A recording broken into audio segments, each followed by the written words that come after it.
Budget आने वाला है, क्या कुछ खास रहेगा? आप उद्योग मंत्री भी हैं, उद्योग को लेके काफ़ी चुनाव में वादे भी किए थे कि उद्योग का जाल बिछेगा, लोगों को रोजगार मिलेगा।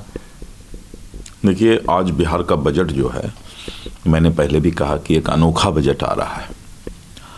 और जो 3,17,000 करोड़ के आसपास पिछले बार का बजट पेश किया गया था, मुझे उम्मीद है कि उससे बहुत ज़्यादा का बजट इस बार बिहार पेश करेगा। और विशेष करके जो महिलाओं की भागीदारी कैसे बढ़े और उसका सशक्तिकरण महिलाओं का कैसे हो, इस पर बहुत ज़्यादा जो है बजट में जो है प्रावधान किया जा रहा है। इसके साथ साथ इंफ्रास्ट्रक्चर, कनेक्टिविटी, ये दो चीज़ हमारा जो है इम्पॉर्टेंट है। कोई भी राज्य को विकसित होने के लिए वहाँ पर कनेक्टिविटी और इंफ्रास्ट्रक्चर रहना ज़रूरी है। तो हम लोगों ने बजट में इसका भी ज़्यादा जो है जोर दिया है कि इसको भी ध्यान दिया जाए। और बड़े पैमाने पर हम स्किल डेवलपमेंट करने जा रहे हैं। ये सीधी जो पढ़ाई होती है IA, BA, MA, और इसका कोई मतलब नहीं रह जाता है। इसलिए हम लोग अब मैट्रिक के बाद ही, क्लास 10th के बाद ही स्किल डेवलपमेंट का प्रावधान करने जा रहे हैं। और बड़ी संख्या में युवाओं को स्किल डेवलपमेंट कैसे हो, उसके लिए इंक्यूबेशन सेंटर खोल रहे हैं, ट्रेनिंग का प्रावधान कर रहे हैं, जिससे कि उसको अपने आप में स्वावलंबी होने का तरीका सिखाया जाए।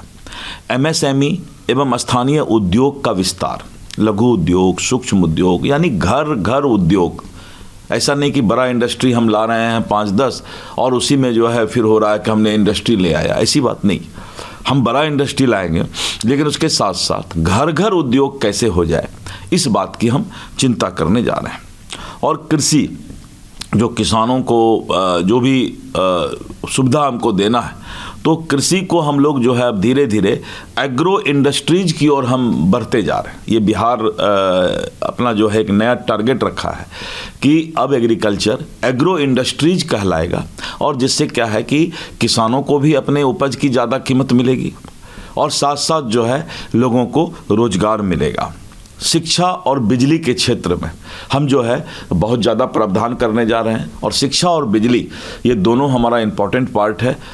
और स्वास्थ्य हमारा जो है बहुत ही आवश्यक है। तो शिक्षा, स्वास्थ्य और बिजली को जो है हम प्राथमिकता देने जा रहे हैं। बिहार देश का सबसे अधिक गति से विकास करने वाला राज्य बनता जा रहा है। आज पूरे देश के अंदर बिहार जो है अव्वल राज्य है, जहां सबसे ज़्यादा विकास और उसकी गति है। इसका दो कारण हो सकता है। पहला है कि यहाँ पर विकास नहीं था पहले, तो इसका भी एक कारण है कि हम विकास ज़्यादा कर रहे हैं तो दिखाई पड़ रहा है। लेकिन आज हम ये कह सकते हैं कि पूरे देश में आज बिहार अव्वल है विकास के गति में। सर, लगातार बजट को लेकर सवाल किए जा रहे हैं। विपक्ष के नेता ने कल जिस तरीके से राज्यपाल का भाषण हुआ, उसको लेकर उन्होंने कहा कि ये पूरी तरीके से स्क्रिप्टेड था, इसमें कुछ खास नहीं था। 1 करोड़ रोजगार की बात तो चुनाव में भी किया, और वही चीज़ पढ़ के बोल रहे हैं। लॉ एंड ऑर्डर को लेकर भी उन्होंने निशाना साधा, व्हील चेयर पर पहुंचे थे विधानसभा। देखिए, 2-3 बात मैं बताता हूँ। विपक्ष के पास विजन नहीं है। इन लोगों ने बिहार को तालाब के तरह बांध कर रखा। लेकिन जो नीतीश कुमार जी की सरकार है, वो विकास को सैलाब के तरह आगे बढ़ा रहा है। तो उन्होंने तालाब बनाया, हमने उस विकास को सैलाब यानी गति में तेजी दी है। अब विपक्ष के समझ में कैसे आएगा?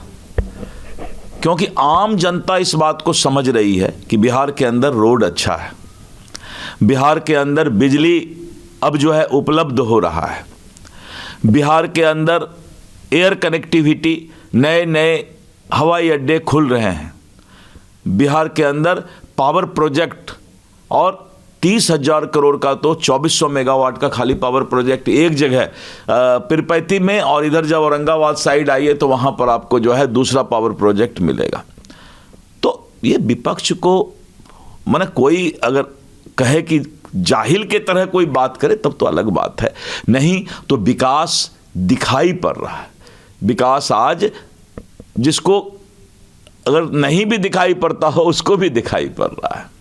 उन्होंने ये भी कहा है कि ये सिर्फ अच्छी बातें हैं। रोजी पिक्चर का जिक्र उन्होंने किया है तेजस्वी यादव ने। कोई काम नहीं है, उनको बोलिए बिहार के रोड पर चल कर देखो, पूर्णिया से और दरभंगा से हवाई जहाज पर चढ़ के उड़ान करो। उनको बोलिए कि जहां बिजली 2 दिन 3 दिन में आती थी वहां बिजली की स्थिति देखो, वो भी 125 यूनिट बिजली फ्री। उनसे एक बार सवाल तो क्या कीजिए विकास के बारे में, उनसे सवाल कीजिए कि विकास दिखाई पड़ रहा है और आप फिल्म देख रहे हैं। सर, उद्योग मिनिस्टर हैं आप, आपने चुनाव में भी ये सरकार ने घोषणा किया था कि उद्योग का जाल गारंटी के साथ और खुट्टा गाड़ के बिछेगा। बिहार में उद्योग, घर घर उद्योग पहुंचेगा। इसीलिए आप 6 महीना 1 साल देख लीजिए, उसके बाद आपको लगेगा कि बिहार में उद्योग ही उद्योग है। सर, एक विवाद हमेशा देखने को मिलता है, उद्योग जब भी कोई इन्वेस्टर आते हैं उद्योग के पर्पज से, तो जमीनी विवाद काफी दिखता है। अब तो जमीनी विवाद का कोई सवाल ही नहीं उठता, इसलिए कि हम इंडस्ट्रियल पार्क बना रहे हैं। सरकार खुद लैंड एक्विजिशन करके और जमीन फ्री दे रही है बाहर के उद्योगपति जो भी आ रहे हैं। इसीलिए जब इंडस्ट्रियल पार्क रहेगा और हम Bihar state industrial security force भी बना रहे हैं, इसलिए इन सब बातों पर कोई दम नहीं, ये सब पुरानी बातें हैं। सर, पीएम मोदी के साथ कॉल पर बात हुई डोनाल्ड ट्रंप की और उसके बाद टैरिफ को 18% कर दिया। देखिए, बिहार आज भारत की जो शक्ति है, आर्थिक शक्ति, सामाजिक शक्ति और राजनीतिक शक्ति, इसके सामने सबको झुकना ही झुकना है, क्योंकि प्रधानमंत्री श्री नरेंद्र मोदी जी के नेतृत्व में हमारा भारत जो है, जो पहले चुनौती था, आज हमने उसको अवसर में बदल लेने का काम किया है। ममता बनर्जी ने एसआईआर की बैठक के बाद कहा कि एसआईआर प्रक्रिया से प्रभावित परिवारों के साथ कड़ी सुरक्षा के बीच वो ईसीआई ऑफिस पहुंची। मैंने कहा ना कि ये सब बेकार की बातें हैं। तृणमूल कांग्रेस को बिहार से सीख लेना चाहिए कि 14 करोड़ 15 करोड़ की आबादी वाला बिहार, जहाँ की 7 करोड़ से ज़्यादा मतदाता है, एसआईआर के लिए राहुल गांधी, तेजस्वी यादव सब लोगों ने सारा नाटक कर लिया, भ्रामक प्रचार फैलाया, आदरणीय सुप्रीम कोर्ट के द्वारा मॉनिटरिंग किया गया। तो एसआईआर दूध का दूध और पानी का पानी, यानी स्पष्ट जो है चुनाव आयोग ने संदेश दिया। इसीलिए अब इस पर किसी तरह की कोई बात करना लोगों को बेवकूफ़ बनाना है। सर, बिहार को पहला बुलेट ट्रेन मिलने जा रहा है, वाराणसी से सिलीगुड़ी तक ये ट्रेन चलेगी। देखिए, ये बहुत बड़ा सौगात है बिहार के लिए कि वाराणसी से सिलीगुड़ी के लिए और bullet train, high speed train जो है, जो 350 किलोमीटर प्रति घंटा के स्पीड से चलेगी, वो मिलने जा रहा है। बिहार के लोग केंद्र सरकार को धन्यवाद देती है कि अब हम वाराणसी से सिलीगुड़ी मात्र 2 घंटे 55 मिनट में पहुंचेंगे, और अगर पटना से सिलीगुड़ी जाना हो तो मात्र 2 घंटे में पहुंच जाएंगे। तो ये इससे बड़ा कोई क्रांति नहीं, विकास की क्रांति नहीं हो सकती है। और इसके साथ साथ रैपिड रेल प्रोजेक्ट पर हम काम कर रहे हैं कि हम यहाँ से गया, यहाँ से मुजफ्फरपुर 20 मिनट में पहुँचने के लिए और रैपिड रेल का भी जो है यहाँ प्रावधान करें। तो इस तरह बिहार आगे बढ़ रहा है और केंद्र डबल इंजन की सरकार इस मामले में लगातार बिहार के साथ खड़ी है।